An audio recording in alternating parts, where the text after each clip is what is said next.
What's up, real MVPs? Ricky Widmer here, and welcome back to another edition of MVP Games Live right here on Twitch TV. I am joined, as I always am, with my beautiful co-host, Soapy Muffin.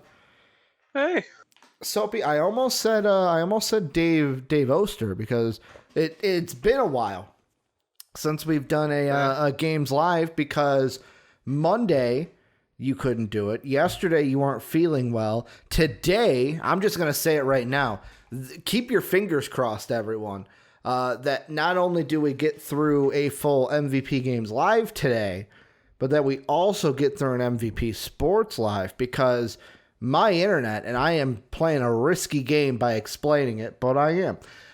My internet's been terrible today. I have had like maybe an hour of absolute time to like be online, because my internet's been basically down the majority of the day. I don't know what's going on with Comcast. They need to get their shit together, because basically this entire week has been a complete shit show. Called today, and apparently it's too windy was the reason I got. So I guess all those commercials about the we're better than Dish because Dish is affected by the wind, those were lies, because Comcast is also affected by the wind as well. So I'm just going to say, if we cut because of my internet, Soapy, and this goes for Dave too, who's probably watching, I ain't playing games today. Well, we're just going to see how far we get, and that's how far we get, and then that's where we draw the line. If we don't get through everything, we'll be back tomorrow, because I am to like, if this is my limit to where I am at, I am like here. I am beyond my limit with how frustrated I am with my own internet. But welcome into Games Live, where Soapy and I talk about all the best in the gaming news world. We got a jam-packed show for you guys, talking Star Wars, talking about some canceled projects with Amazon, Epic, Apple, and then a ton of shorties but goodies today on the show. Before we get into everything now, quick housekeeping. Join the Discord if you have not already. Great place for all the real MVPs to get together and have a conversation. We have watch-alongs with patrons in there as well. So to join the Discord, link down below in the description, or you can just type !Discord into Twitch chat. Boom. It'll put that in there. If you want to support us, get in on those watch-alongs in the Discord, patreon.com/MVPvids. You can also support us by throwing us a sub on Twitch, where we are live each and every Monday through Friday, twitch.tv/MVPvids. And then we're also on YouTube at MVP Entertainment as well, where Soapy and I are talking more than games. We're talking wrestling. We're doing movie stuff. Soapy, eventually, I'm going to let this cat out of the bag. Soapy's eventually going to have some D&D stuff on the channel that's completely his own, that has nothing to do with me.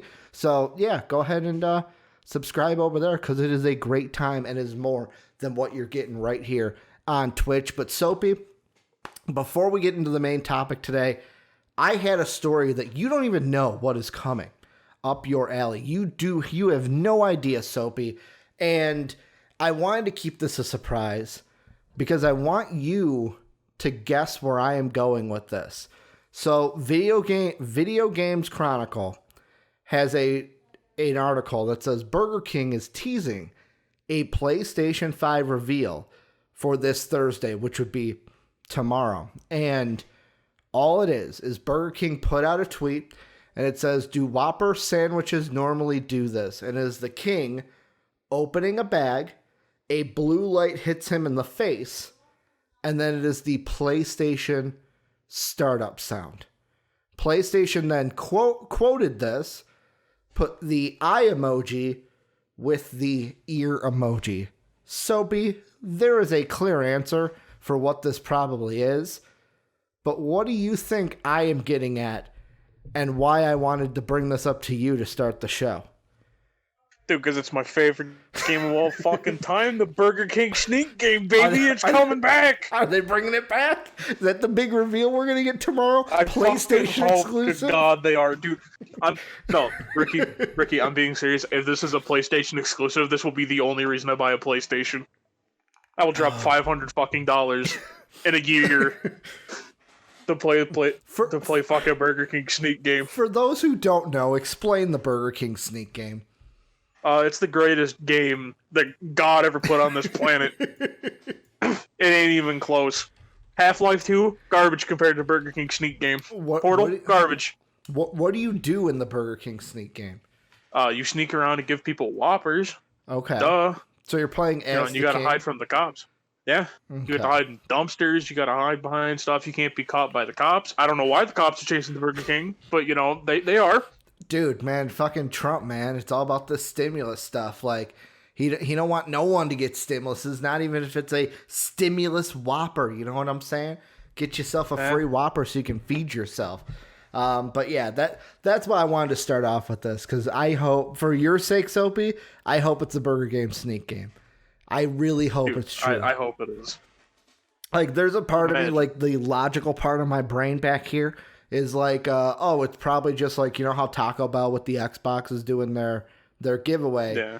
Oh, Burger King is going to be... Imagine picking fucking Burger King to be the one to represent you, dude. Literally the one that, like, widely across the board is worse than the fucking competitor. Or do we get hit with the mega... Or do we get the mega curveball of all, Soapy? PlayStation pre-orders through the Burger King website. Maybe. Who knows? I mean... That'd be fucking weird to start with, of like, alright, you know, there's, like, just imagine, there's gonna be an old grandma. Have a website? They have to, right? I was gonna say, they do, BK.com. They 100% have to. I was gonna say, imagine there's some old grandma that just learned how, you know, the internet works. She's like, I'm gonna order a Whopper. You know, and she goes on there. I never go to fucking fast food websites like Burger King, McDonald's. They don't even need a website in my mind. Don't even need one. Why would they need one? Well, I mean, because most of the time they have apps, so they don't actually need a website. But, you know, for the older folks, you know, that ain't trusting them damn phones. Them mega boomers is what you're saying? Oh, no, I mean, mega boomers don't like computers either. They're like, oh, Y2K, it's still coming. Yeah, like, you got the mega boomers that are still terrified of Y2K. Oh, it's fucking insane. But yeah, I saw this and I was like, I gotta mention this to Soapy because I hope it is I hope it's the Burger King sneak game coming back, especially for Soapy. But Soapy, what we're really talking about to start the show today is, yet again, something that's right up your alley, and that is Star Wars games. And this is coming from Matt TM Kim at IGN. It says, Star Wars Squadrons devs are working on several new projects. Motive Studios, fresh off the release of its first full-fledged title, Star Wars Squadrons, announced the studio has a new mission statement and with it an unannounced video game project. Several unannounced projects, according to Motive General Manager Patrick Kloss. Great last name, by the way. Kloss spoke with IGN ahead of the announcement of Motive's new mission statement, which is to empower players to create, experiment, live, and share their unique stories. The idea of developing games that are player-focused came up in our discussion. We have several projects in the works. Unfortunately, they are undisclosed, so there's very little I can share with you right now, says Kloss. What I can tell you is there is a lot of ambition going on the early success to Star Wars Squadrons in the studio, a lot of appetites to innovate. When asked if the new projects are going to be original IP based on franchises like Star Wars, Klaus said that the projects are a mix of both. What I would say is it's a mix of innovation and fan favorite brands. A lot of what we're trying to have is balance in our projects right now. On top of that, I want to say one of the key ingredients for us is very much on creating some experiences that are going to empower players through gameplay to experiment.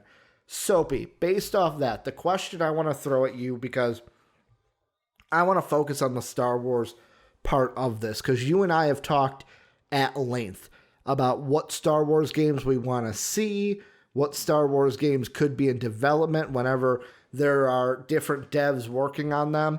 For you, I'm going to throw this question at you first, because I can't throw it to myself, is if you were going to think of a Star Wars game that deals with what the mission statement says, where a player is going to create, experiment, live, and share their unique stories, what kind of Star Wars game would you be thinking of? I mean, the first one that would pop into my head would be like an RPG game, Okay. and then my mind kind of started was like, oh man, like this could be Knights of the Old Republic 3, and I'm like, no, I gotta quell those thoughts. I can't be getting my hopes up. You're like, I can't be getting too excited, just to be let down. Yeah, and my whole thing is like, I hope they're making more Star Wars projects. My whole thing is though, I'm mostly worried of Squadrons just came out, and obviously we don't know how long these other projects are going to take. Yeah. Wouldn't you think you would kind of stick to your current project that you just released to make sure that, it has at least a little bit of a shelf life? Yeah. Like, I don't want to sound like the cynical person who's like, oh, these people don't care about their damn games no more, but like jumping instantly to saying like, oh yeah, these are the projects we're working on, almost kind of seems like hey, we released this, we don't care if it does good or not. Obviously, I think Squadrons has done good. I haven't watched anything it's about it. It's gotten a lot of, so I don't know the numbers about how it's sold, but the thing that I've seen is like Twitch is crazy with it. Like it is, I don't know if like this week, but like last week when I was looking on Twitch for like what to watch, it was a top game and some of the big streamers were playing it. There were even reports that flight sticks were actually selling out because now you don't just have Flight Simulator on Xbox, you have fucking Star Wars Squadrons too. So everyone's looking to get a little bit of a flight stick and kind of build their own fucking cockpits so that they can get a real life experience. I don't think we need more people in the world that have the fully decked out fucking airplane thing in their living room. We don't need more of those people. More power to you if you're willing to put down 10 grand to build those things. More power to you. You've got a lot of money that... Not necessarily those, but like flight sticks, and then like they sell like the little like the plane pedal things where like you can have them at your feet to like have that authentic experience, Soapy, that you're a real pilot with. But like Star Wars ships, I'm like, are they built the same as our ships? Because technically it's the future, question mark? I mean, technically it's the past. If we're gonna, yeah, because this is a long time ago. So I'm just saying. We came from starships, and then we basically were like, no, man, fuck that technology. We don't need to be building Death Stars anymore. Yeah, fuck Death Stars, man. But I'm trying to think. They made like not so much distance themselves from Star Wars because who is the studio who made Fallen Order? I could look that up for you. Yeah, they may be getting into the chances of Star Wars game soon. Because I'm gonna assume this company is owned by EA because they have the rights to make Star Wars games. Respawn Entertainment. Okay. Yeah, Respawn Entertainment was the devs. EA was the publisher. Yeah, because EA doesn't make their own games anymore. Yeah. It's kind of a good thing because we saw what happened with Madden, but that's besides the point. Anyways, I think Star Wars is going to kind of get bounced around between different companies because that seems like what it's been doing so far. Because DICE made Battlefront, Respawn made Fallen Order, these people made Squadron. Like I think it almost kind of feels like EA is kind of a feeling out process of like, okay, like we have the Star Wars IP, this shit prints money.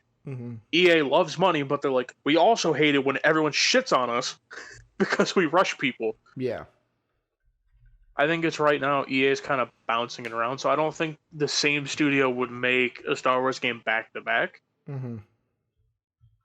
My only thing then is I'm kind of thinking like, what other IPs do they have that are like that people love that EA owns? Because like honestly, I mean, there's probably one out there that I don't know. I don't know all the IPs that EA owns. Yeah, and like with the thing with Motive and the thing that like with me, I didn't want to tackle the other IPs because I don't know, like, is it other IPs of like IPs that EA owns and they're basically like, hey, you're going to go ahead and make this game? Because with Squadrons, did EA publish Squadrons as well? I'm gonna assume so, and it's just because EA owns basically the exclusive rights to make Star Wars games. You're right. So EA and then Motive Studios made it. So like, is that something where it's basically like, okay, what other EA property could they be making? Because he says that they're properties that fans love already, or fans are familiar with already. So like, fuck, looking through just The only kind of other the... like, oh, my bad. No. Go ahead. I don't know. I was gonna say like the only IP that I know EA like single-handedly owns is The Sims, but I don't think they're taking that away from Maxis. I think Maxis kind of is, or at least I think Maxis still makes the games. They used to. Like I don't think they're gonna take that out of Maxis' hands just yet. So let's see. Franchises. Yeah, so here's all the franchises for EA, not sports. So they have Alice, Army of Two, Battlefield, Bejeweled, Bookworm, Boombox, Burnout, Command and Conquer, Crisis, Dead Space, Dragon Age, Dungeon Keeper, Feeding Frenzy, could Motive be doing a Mass Effect game? But Mass Effect that's not something you still have BioWare though. Yeah, good point. Mass Effect, Medal of Honor, Midnight Star, Mirror Edge, Need for Speed, Peggy, Plants vs. Zombies, Rock Band, Shank, Sim City, Skate, Star Wars Battlefront, Spore, System Shock, The Sims, Titanfall, Ultima, Unravel, Wing Commander, Zuma. That's all the franchises for EA. I mean, my whole thing is a lot of those could just like a lot of those kind of have like a distinct owner of them. Over like for instance with Mass Effect, like that's BioWare. Like straight up that is BioWare. Same thing with Dragon Age I think they're still confident enough, like BioWare has fucked up in the past. We're not gonna ignore Mass Effect Andromeda. I don't hold Anthem against them because that is on EA. Andromeda sucked ass. Yeah. Because I played Andromeda. I love the Mass Effect games. Andromeda was terrible. Yeah. Because have they done all the Mass Effect games? It's just been BioWare? Yes. No. Yeah. So unless Wikipedia is wrong, and unless they're working no, together, I'm probably wrong. Yeah. So the developers that Wikipedia has for them is BioWare, Edge of Reality, Demure Studios, and then Straight Rights. Yet again, it could be a situation though where it's like, hey, we're gonna go ahead and have two studios work on this game, so it's BioWare and someone else. It could be the case. Yeah, it wouldn't surprise me if that was something that was happening because I remember BioWare got credited, I think, for all of them. Okay. Because I remember seeing every time I launched the games that BioWare was involved. And just my whole thought process with a lot of the other ones are like, some of those have like very niche audiences. Like if they brought back Army of Two, that'd be cool. But once again, like would a game in that style work in today, like today's gaming industry? Because for instance, like we're slowly moving away from couch co-op. Yeah. As much as it pains me that we're moving away from couch co-op. Like, for instance, we're seeing less and less games be split screen. Yeah. Army of Two's whole thing was like, hey, you can sit right next to your friend and play split screen with them. Well, and that's why for me, I wonder, one of the franchises that kind of speaks to me in a sense is Need for Speed. And I know that's one where you would say, well, Ricky, that's basically since 2012, it's been Fire Monkey's studio that's been working on the Need for Speed games. They did No Limits for iOS and Android, Most Wanted iOS and Android. Have they done any for system? Let's see. I don't know. I mean, I could see them getting it. I'm looking at their list right now, and yeah, all right. So that's one that, okay, I'm going to say that Need for Speed might be one of the properties that they're working on because, like, so it was Criterion Games, who we talked about for the remastered. They just got brought back on. So, like, that's another thing to where it's like, are they going to go ahead and take it away from the old studio that developed all the Need for Speed games because they also did Battlefront 2, Battlefront 5, Need for Speed Rivals was the last one they did in 2013. before being brought back on for the remaster of Hot Pursuit that we talked about.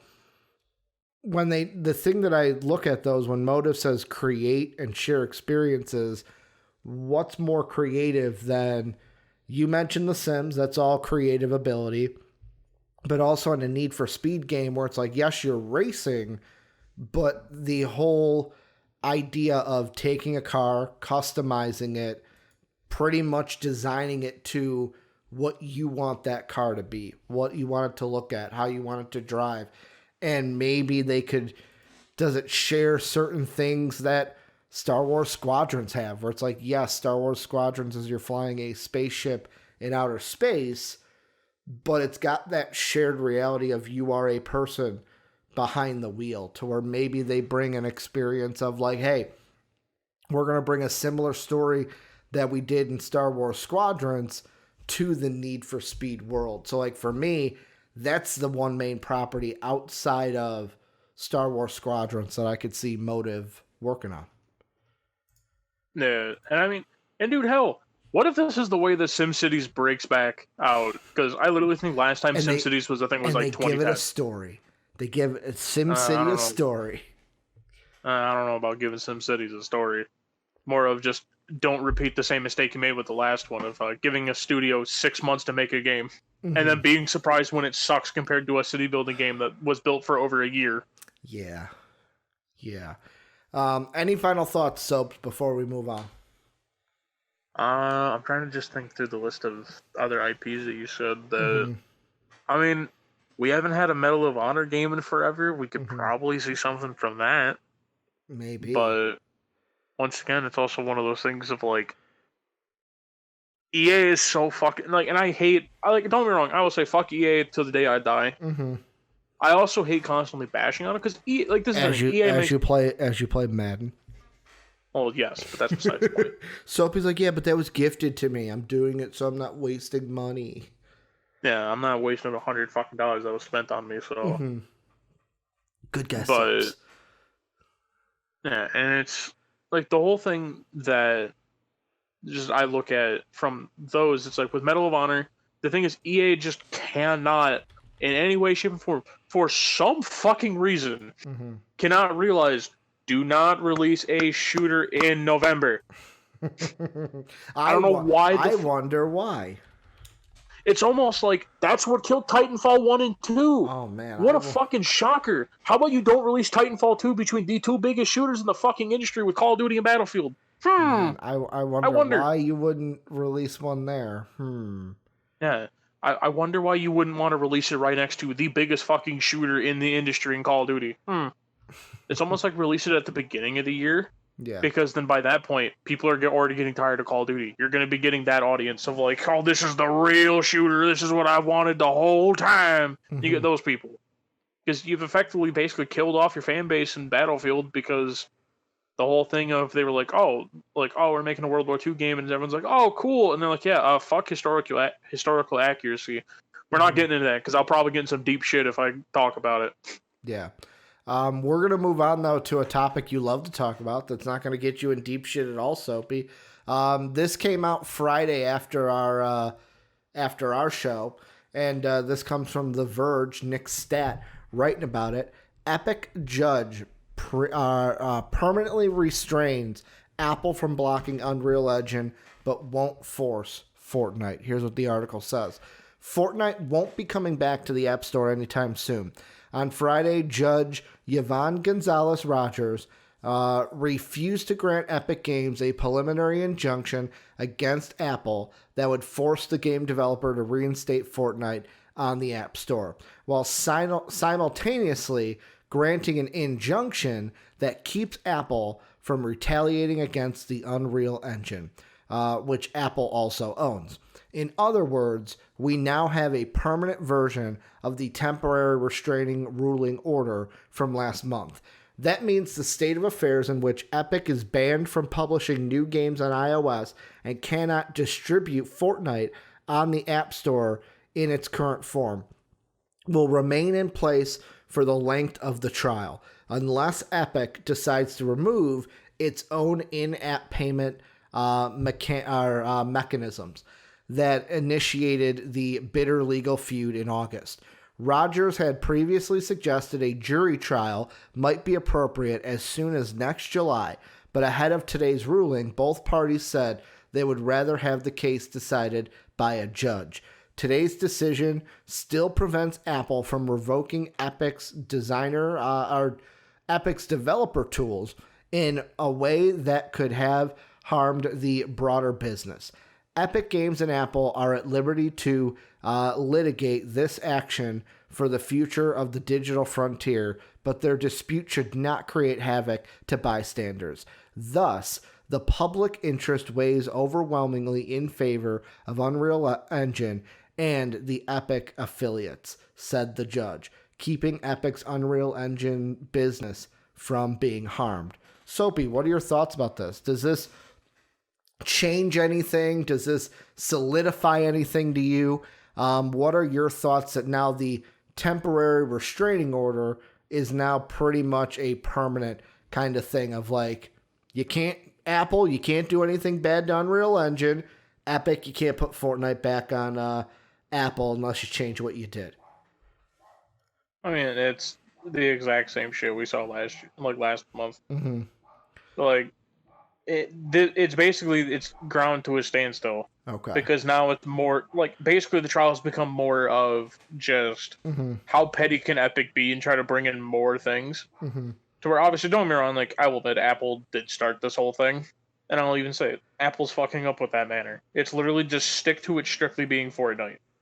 Don't bring other shit into it because then you're gonna get people who are like, oh well, maybe Apple has fucked up a lot more. Mm-hmm. Like, it's stick to the thing you know you're gonna win with. Stick to the fact that they broke terms of service. Don't be like, oh, we're gonna lock the entirety of Epic out, because then at that point, yes, you do own the engine. Mm-hmm. But it's one of those things that so many people have stake in your engine that if all of them pulled out, you couldn't afford to keep the engine going. Yeah. Like, that's the thing of where it's Apple needs to understand, yes, they own the engine, and technically they could, but even that, it's like, if in a legal situation of where it's like they are being told, like, they should have realized going into it, they wouldn't be able to get away with doing that. Yeah. For me too, this is one where the thing that I focus most on in this is the part of where the article says that the judge had suggested that this should be a jury trial for next July, and that both Apple and Epic said that they would prefer a judge to rule over it. To me, I look at that and I go, there's probably a couple reasons why Epic and Apple kind of think that, hey, this is something that should be resided by a judge, is because they don't want how do I put this? It's kind of like, I'll explain it in this way. When Dave and I went to VidCon, I sat in on a panel about fair use. And the guy giving the panel was just trying to help us the best with what's fair use, what is not. And he goes, it's kind of a broad thing to where it's like, it kind of depends on how, if you can defend yourself and back it up that you're giving the property more value, that's all you have to do. And pretty much he said most things can be under fair use if you basically give hey, I'm adding to the property, I'm just not stealing the property. And he said one of the things was, he goes, in most cases where we see the fair use go against it, it's because you have a jury trial to where these are people that don't understand the law. They're not lawyers. They're just normal people. So for them, it just is whatever sounds like it is correct. So like, I understand where Epic and Apple are like, no. We want someone ruling over this decision that actually knows the law. But at the same time, there's a part of me that, because gaming is such a people, how do I put this? A people business. Should it be a jury trial? Should the people have a voice in this, and that being the jury? Or do you think that they are right, Soapy, that, hey, this should be a judge because the rules of the law are more important than how this plays out with the regular Joe Schmo like you and I that might get called to the jury? Yeah, and that's kind of where I will say my whole thing of the way that I view it is like, and I get, to me personally, Mm-hmm. I think it should be solved in front of a judge. Okay. And it's because you know how fucking hard it's going to be to have a jury that's Mm-hmm. not going to be biased towards either company? Will not be biased towards either Mostly, company. Uh, and also have a good enough understanding of the rules yeah, well, of not just fair the rule use. of just gaming too, where it's like I say gaming is more of a people kind of topic now, but like if you get someone old enough, it could be like, well, I don't know what Fortnite is. Like that person's not going to be able to give a good ruling in my mind because it's like, do you really understand what's in front of you? Do you comprehend it and can relate it to you? Or it's like, oh, Fortnite, that's what little Jimmy plays over there. Yeah, and honestly, like, and it's one of those things of I don't want to do the whole like it should go to a Supreme Court, Mm-hmm. but like this is kind of something of where like fair use is something that it needs to be like definitively defined. It does. Because the whole thing is like we're seeing it on YouTube of where like companies are being like, nope, fair use ours, Mm-hmm. and people stake their claim, and YouTube's like, and YouTube supports basically like, oh, boo, fucking who, get over it. Yeah. Well, like It's like, I'll use this example, not meaning to cut you off, but like when I did my DC fandom videos. So when I did my DC fandom videos, we got hit with not copyright strikes, but copyright claims. Because basically Warner Brothers was like, hey, this is our domain because you're putting the trailer at the front of your video.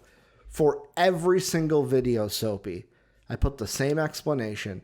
Hey, I'm adding more to the trailer. Every single, like this video, I talk for X amount of minutes. Usually it's like 10 minutes after the trailer, talking about it, giving more value to it, not just stealing the trailer. About half of them, and this is the same company, by the way, half of them were lifted, and we were able to just basically say, nope, you got fair use. The other half were not. And I looked at that and I went, huh? The same company is like, nah, man, for these it's okay, but for these it's not okay. yeah. And fun fact, you forgot to change the topic thing on the stream, Oh, so it's still the yeah. Star Wars project. Thank you. Thank you. I will do that. There you go. Thank you. But yeah, my whole thing is, and it's like it's I don't want this to go to the Supreme Court because God fucking forbid, I'll never hear the end of it. You don't think It's just gonna You go don't on. think Amy Barrett Cohen or Amy Cohen Barrett, whatever her name is? Well, you no, don't not think like the actual Supreme Court, but like a state Supreme Court and stuff like Okay, that. okay. No, we're not going up. We're not skipping like every single court in between. We're bringing it right to the top. Bit Tim Sweeney's pushing it all the way to the top. Yeah, we're skipping like the fucking state Supreme Court. I mean, this probably is the state Supreme Court. This would be California's, honest. right? California's Supreme Court, Yeah, because that's where the companies are based. Yeah, so I wouldn't be surprised if this already is a Supreme Court case, Mm-hmm. or at least a California State Supreme Court. Yeah. I don't want it to go to the main one because that's a whole clusterfuck, dude. All those people definitely 100% do not know how fair use works. Yeah. But then it's also one of those things of, and this is why I say Apple fucked up majorly by bringing other shit in, Mm-hmm. because now they weaken their claim of where now like it's just Apple being petty. Mm-hmm. Of where, I mean, obviously, the people in the Supreme Court probably don't know what the word petty means. No offense to anyone on the Supreme Court if anyone just so happens to see this. You're saying the injunction now makes Apple look petty? Yeah. Well, no, I'm saying like just everything leading up to it. Like, don't get me wrong. Like, I kept doing the whole joke of like, oh, it's a power move, it's a power move, it's a power move. The whole time, I'm just like, dude, Apple's fucking up, but I don't care because Apple's gonna win this thing. Yeah, I mean they're basically doing the, all right, if you want to die on this sword, we'll fucking let you die in it, but we're gonna fucking have our fun with it too. Yeah, and it's just one of those things where they're kind of like the way that they're handling certain things. I don't think is going about it in the right way. Mm-hmm. Because obviously, for instance, like you can use this as a way of saying, like, oh, like, and obviously, and we all know Epic's stance of the amount of money they take from the microtransaction is unfair, even though Epic wouldn't fucking care because they're one of the richest companies in America. But people don't. I'm trying to figure out how to explain it. Apple's one of those things they should have just singly stuck to that of saying, hey, like we want X amount of money because Epic was doing this. They should have stuck to single-handedly. Oh, you keep breaking the rules, or you broke the rule. This is what happens. You then attempted to continue to break the rule. Oh, we took swift action. Like that's what they should have stayed at. It shouldn't be okay. We took swift action. Everyone agrees our swift action was right, and now let's just start throwing extra shit in there because now it's just like, dude, Apple, like, as much as it gave me entertainment to say like you guys keep shitting on Epic, you're giving Epic a fighting chance. Or literally before it was like, no, we don't think you're gonna do this. No, you can't do this, and stuff like that. And it's just, oh, I wish Apple would just. I wish the shit would end. If I'm gonna be honest, dude, I wish like a ruling would come, so then I can just not have to fucking hear any more of this shit anymore. My boom arm fucked up, Soapy. That's what I'm trying to fix. So while you were talking, you're like, what is Ricky doing? My boom arm was falling off. So that's Okay. what I was doing. But yeah, for me, it's going to be interesting to see how much further this goes. Like when it said trial next July, I was like, oh shit. I thought like shit was going to be wrapped up now. But I guess that's not going to be the case. And like I say at the end of every one of these stories, Soapy, I guess we'll have to wait and see what comes next. Let's move on. We're talking about Amazon Gaming because Soapy, a project that I brought up on a past show, has been canceled by Amazon. So the article, this is from The Verge also. Amazon has officially canceled Crucible, its free-to-play multiplayer shooter. It's the end of a rocky journey for the game, which was launched in May after years in development before being put back in closed beta in July. We very much appreciate the way that our fans have rallied around our efforts, and we've loved seeing your responses to the changes we've made over the last few months. But ultimately, we didn't see a healthy, sustainable future ahead for Crucible, the Crucible team said in a blog post. If you're in closed beta, you're still able to play the game in some form for a short while. The developers will be hosting a final playtest and community celebration in the next few weeks, according to the blog. Once that's done, matchmaking will be disabled, but you'll be able to play custom games, which are expected to be available in the coming days until 3 o'clock Eastern Time on November 9th.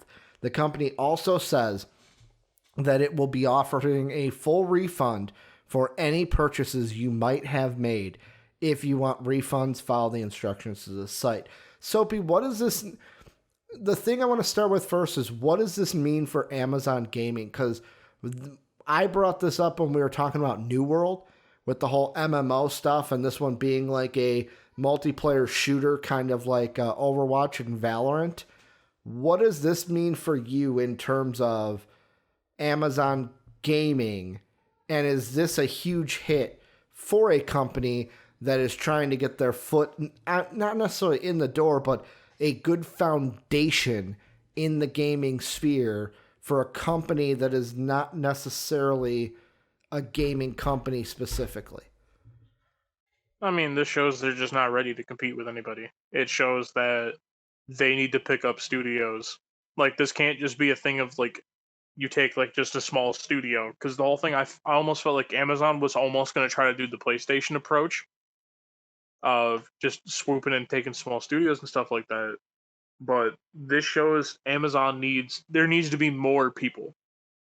Like, as much money as fucking Daddy Bezos has, he's only got I don't want to say so much because he's the richest man in the world, but like there's only so much that Amazon can do, especially because no one in the company has ever run a gaming company before.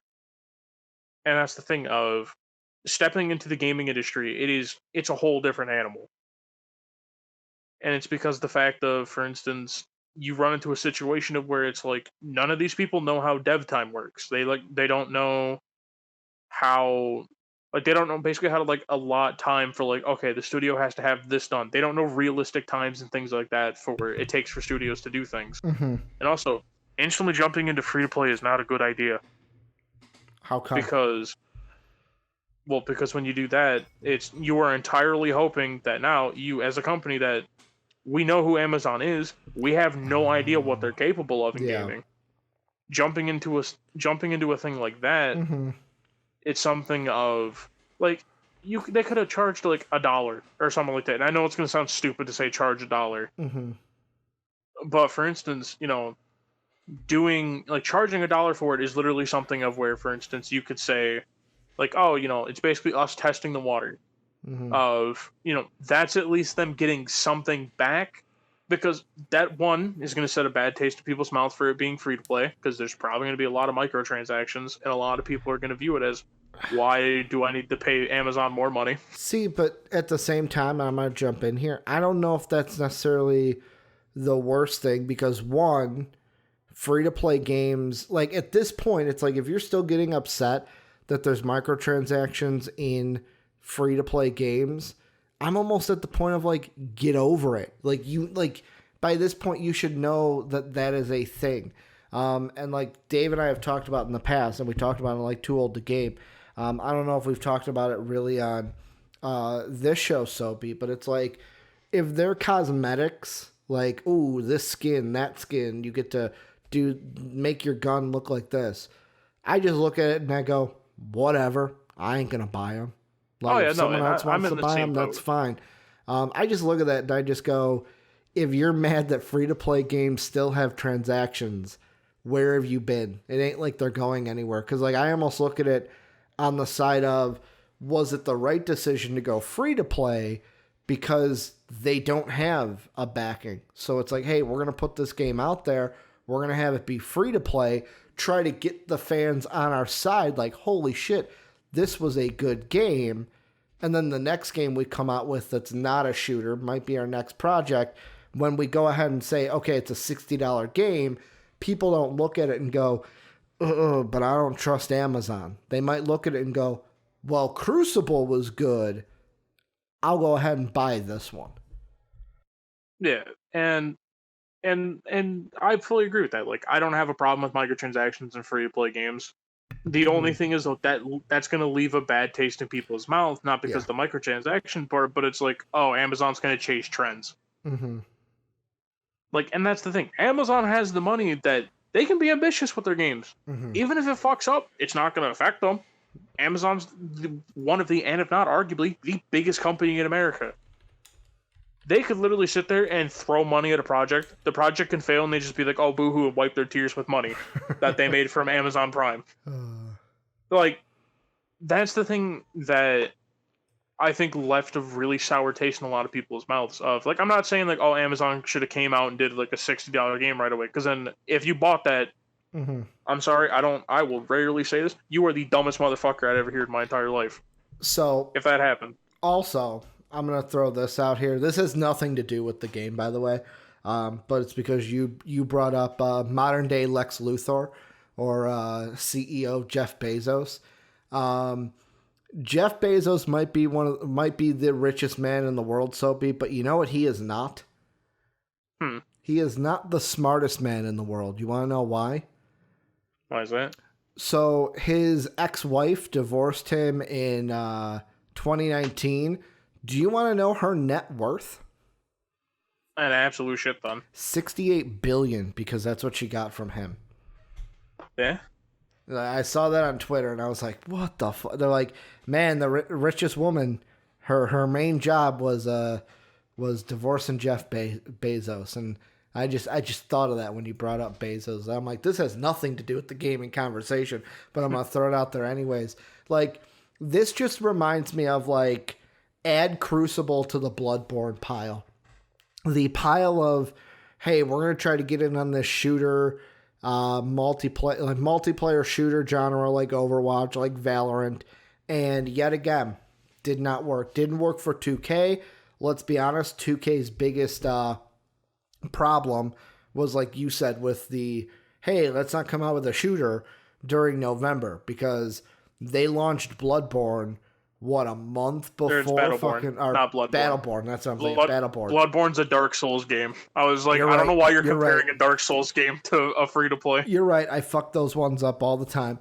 Battleborn, because I played Battleborn, and I was like, oh, this is a cool game. My favorite player was the big guy with the machine gun, where you could like switch to hot and cold. Where like if it was cold, he was like shooting fucking icicles. I almost made a joke there, Soapy, but I'm not gonna make it about the train. I'm just gonna ignore that and move right by. I'll make it when we're off stream.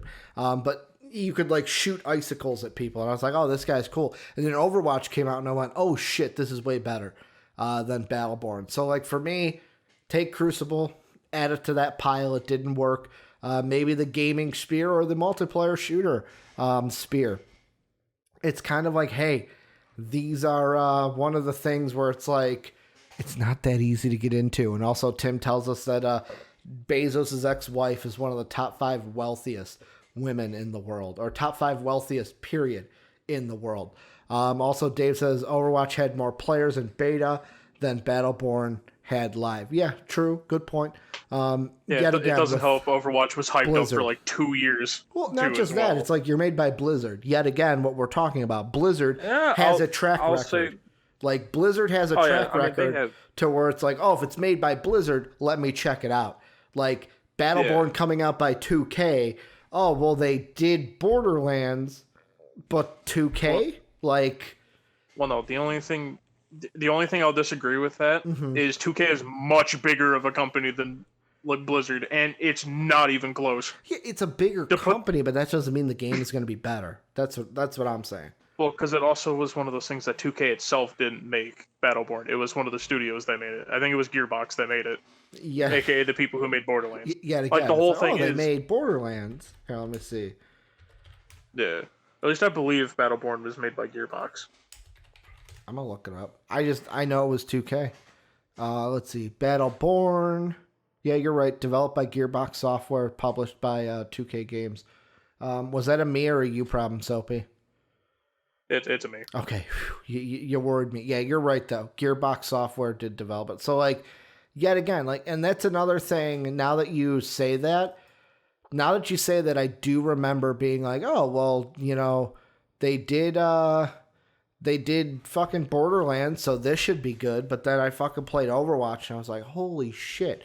I love Overwatch way more than I did Battleborn. And, like, Battleborn, I didn't just buy the game, Soapy.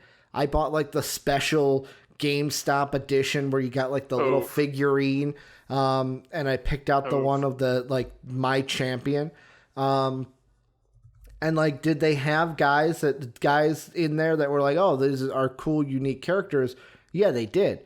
And the thing about Battleborn that had something that Overwatch didn't, it had a campaign that you could actually play. But the thing is that what people want in a multiplayer shooter, or are they just like, let me just get into matchmaking and blow people's heads off? Let's end the show with some shorties, but definitely some goodies, Soapy. And the first one that we're taking a look at, I'm going to give to you exclusively. So I'm going to basically set you up for it. You're the Xbox guy, so I'm going to get your opinions on it. This is from Polygon. Next-gen games on Xbox Series X look fine, but feel amazing. Before you play games on your Xbox Series X, reset your expectations. The value of the next-gen consoles is not in the graphics, at least not this year. The real benefits at launch will be the invisible but appreciable quality of life improvements. The upgrades aren't so glamorous, but I suspect you'll love them once you notice them. Over the past week, this is... by the way, Chris Plenty, writing this article, had the opportunity to finally play next-gen video games on my Xbox Series X. I sunk hours into arcade racing game Dirt 5 and the turn-based role-playing game Yakuza Like a Dragon. Both of these games look good, certainly better than their Xbox One and PlayStation 4 counterparts. They have higher resolutions and better frame rates. Little things like the reflective puddles in Dirt 5 and the detailed faces in Yakuza would occasionally remind me I was playing on newer, more powerful hardware. But within a short time, I took the better graphics for granted.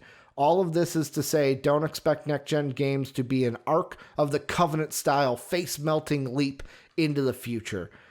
They look like more polished versions of games designed first and foremost for the current generation of hardware, because that's what they are. Soapy, what are your thoughts on this, especially because this is about the Xbox Series X and that side of the next-gen console?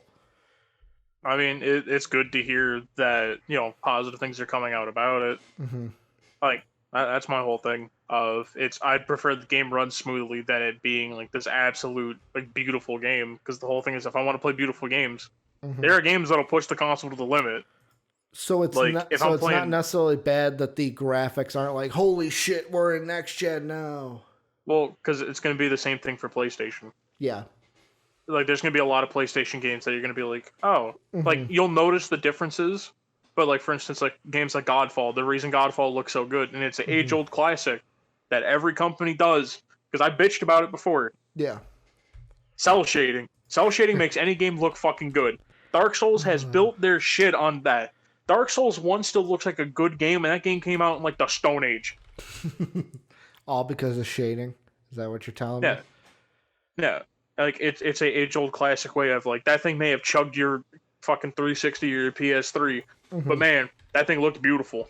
Yeah. And once they remastered it, they literally just kept the game basically the same. It's just now the consoles could actually run it.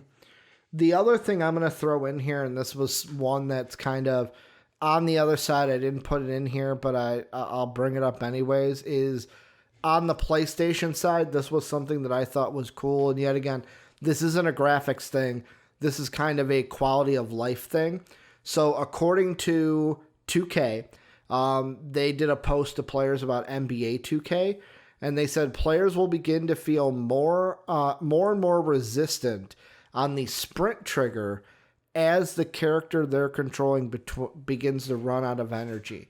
So it's basically the haptic feedback and the adaptive triggers that the PS5 is going to have. It's going to stimulate energy and fatigue levels. And there was a part of me that's like, that's kind of cool in a way. Because for me, it's like, yet again, is it going to be something to where you're annoyed, where it's like, oh, I really want to sprint? Or is it going to be something of like, oh, wow, this trigger, I'm feeling some resistance. Maybe I should take so-and-so out of the game because they're kind of fatigued, and yet again, to kind of like help you manage, or am I looking too much into this? And it's just like, oh, that's a cool aspect, but it ain't going to really much change how you play NBA 2K. Yeah, it's not going to change it, because you're going to get the people who play Park that shoot 40 shots, never pass you the ball. Good point. And that their stamina bar is going to be gone in the first play, because of how many times they flip the stick. You're going to be sitting there. If you're in game chat, you're going to fucking be just hearing this. That's all you're going to hear? That's it. Yeah. You're right. You're spot on. You're spot on. Yeah. Soapy, the no one parks it. The next thing is right up my alley for two reasons. One, it's Fall Guys. The battery thing.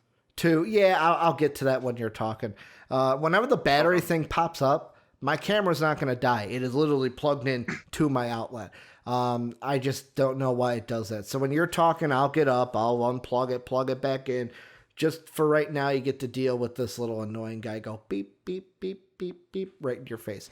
But Fall Guys Season 2, we are getting the most epic skin ever.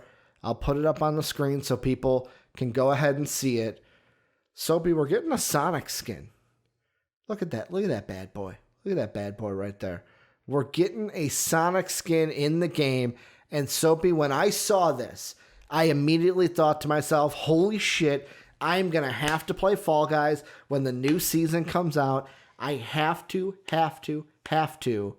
get this skin. And guess what? That's today. So maybe this game pulls me away from Shadowlands pre-patch just a little bit. All sarcasm. Nothing is pulling me away from pre-patch right now. Soapy, I am hyped about this. I like Fall Guys. I love Sonic. I'm a Sonic super fan. What is your thought about how the Fall Guy looks as a little Sonic the Hedgehog? Well, I just want to know, why does he kind of look like a Russian like Matryoshka doll? Because that's what Like, that's the costume. That's the thing that goes over the Fall Guy. well, no, I get You're that, but talking like he's about like built. the thing at the in the middle, the crease in the Yeah, middle. like it looks like if I opened it up, there'd be another little Sonic inside of it. So the reason Like, why it looks like that is the Fall Guy costumes are two parts. So like you can have just the bottom half on or just the top half on or both. So you can okay. pick. That's why they're. But I now that you bring it up, it does look weird. That there's Also, dude, I'm basically just a saying, dude, line. that's the ideal human body. Some people may not like it, but no, that's peak human form right there. You know, Fall Guys are just built differently. You know what they say, They Soapy? they they really are. They're just built very differently. Moving right along, though, we've got, I think, two more things on the show. The next thing is backwards compatibility, and this is coming from PlayStation. PlayStation earlier this week kind of described what games are going to be compatible and what games aren't going to be compatible. In a new PlayStation blog post, Sony has elaborated on the upcoming PS4, PS5 compatibility features. As revealed in the support page, save data can be transformed from PS4 to PS5, but it will be a developer decision. Cloud saves are also available for PS Plus members, and PS5 customers will find that their digital library will transfer once accounts are synced. Streaming PS4 games to PS5 or PS Now will now be available, but will not benefit from a performance boost some PS4 titles will get when played natively on the PS5. And then they also came out with there are going to be over 4,000 PS4 games that are playable on the PS5. There are 10 that will not. And those are DWVR, Afro Samurai 2, Revenge of Akuma, Volume 1, TT Island of Man, Ride on the Edge 2, Deal With It, Shadow Complex Remastered, Robinson the Journey, We Sing, Hitman Go Definitive Edition, Shouten, and Joe's Diner. So just a little bit of a clarification for, hey, this is the clarification on the compatibility. This is what you're going to be looking for when it's PS5. And then Soapy, the last topic, I'm basically leaving this all for you. Yet again, I set it up. You knock it down because this is one of your games. I believe it's one of your games. You can correct me if I'm wrong with Outer Worlds. But a new Outer Worlds game is reportedly in pre-production at Obsidian Entertainment. That's according to Daniel Ahmad, senior analyst at Nico Partners, and a generally reliable who tweeted, "Last I heard, a new entry in the franchise is being explored currently in pre-production. Could change into something else, of course, but this is the current status." Microsoft obtained Obsidian back in November 2018. It has hopes to build the Outer Worlds into an enduring franchise, while the game's narrative designer told VGC last year that the studio is absolutely interested in fleshing out the Outer Worlds into future games and already has a full universe lore. Soapy, what are your thoughts about this? About maybe getting some more Outer Worlds game and having that Outer Worlds 2 in development in pre-production already? I mean, just the way I view it is, it's kind of surprising to me that the Outer Worlds only got one DLC. I mean, obviously, they waited a really long time after launch to put out a DLC, because I think by the time they put it out, no one was really playing the game anymore. Like obviously, people who like would recently get Game Pass would be like, "Oh, dude, like Outer Worlds, I heard I saw it was up for Game of the Year. May as well, take a shot at it." But I think one of the things that if they're bringing out a second one, I'm fine with it. It's just my whole thing of, I don't know how you spin this into a series, because the way that the first one ended, it left it in the situation of like, do you just continue with what the ending was? Do we 'Cause, do we want to hold that off, or do we want to put a spoiler thing up? put a spoiler thing up, home dog. It makes sense. All right, this is what we're going to do. So anybody watching, because yet again, I have not made the spoiler graphic, this is what I'm going to do. You see the thing at the bottom that says next Outer Worlds game? If you're watching and do not want anything spoiled, mute now. Well, don't mute right yet. Mute when I say go. And that's going to disappear. When the bottom graphic comes back up, Soapy will be done with his spoilers and you can unmute. So Soapy's going to talk about spoilers in 3, 2, 1, go. All right. So the way that the game ends, depending on which ending you choose. For instance, if you side with the if you side with the corporations, it's basically you doom the colonies to fail because you find out near the end of the game that the colonies aren't receiving shipments from Earth anymore because they've lost contact. Yeah. So it's basically the colonies are not self-sustainable. So it's basically the colonies will slowly die off.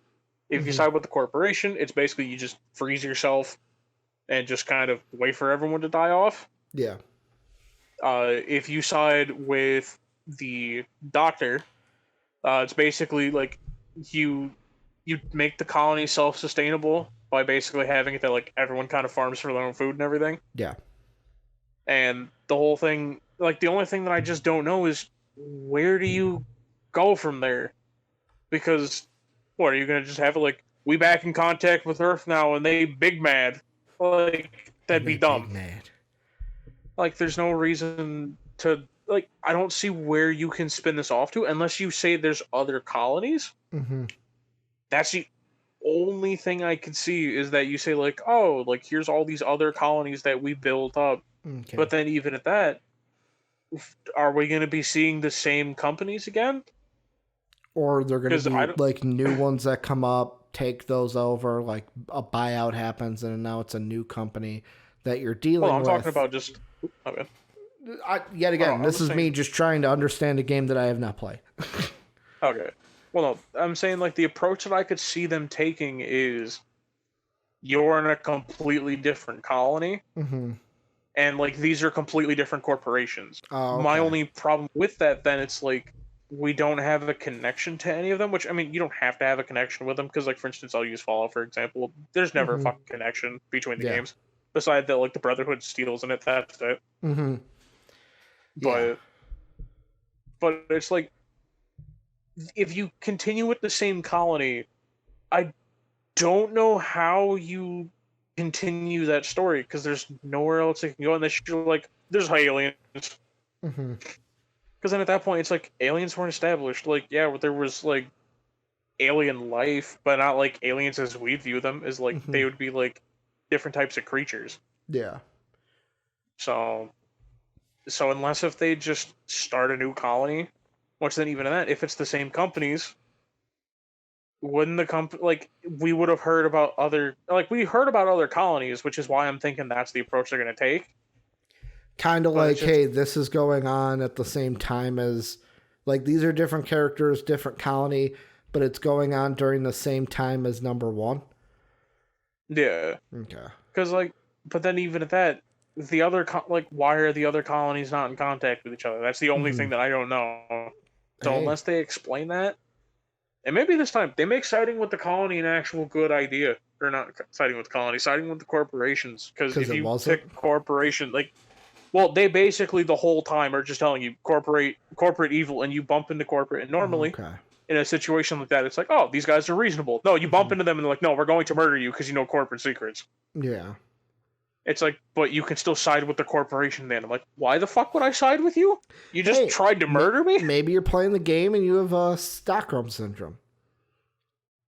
You got a little Stockholm Syndrome. You're like, you know what? These corporation guys are not that bad.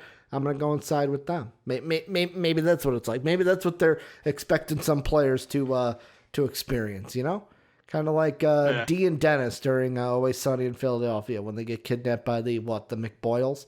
Is that what their names are? Oh, yeah. McBoyles? Yeah. Oh, but yeah, I'm done with spoilers. Okay. If you want to put it back up. I'll put it back up. But yeah, I just saw this and I was like, you know what? This is something Soapy might be excited for because I know you like the Outer Worlds. And they could be getting a new game. But that's going to do it for MVP Games Live today. Soapy and I will be back for more gaming news tomorrow. Remember, join the Discord. Link down below in the description. Or ! Discord. I'll do the rare sighting and do it myself. putting that in there for you. Click that link, join the Discord today. It's a great time for everyone to get in on conversations for everything that we're interested with the real MVPs. Make sure to, if you want to support us, check out patreon.com/MVPvids. You can also support us by throwing us a sub on Twitch as well, where we're live every Monday through Friday, twitch.tv/MVPvids. But we're also on YouTube at MVP Entertainment as well. Thanking Soapy again for another great show. Like I said, we will be back tomorrow. For the folks on Twitch, Dave and I are coming up next with MVP Sports Live, so stay tuned for that. And as always, have a good day, everybody. Bye.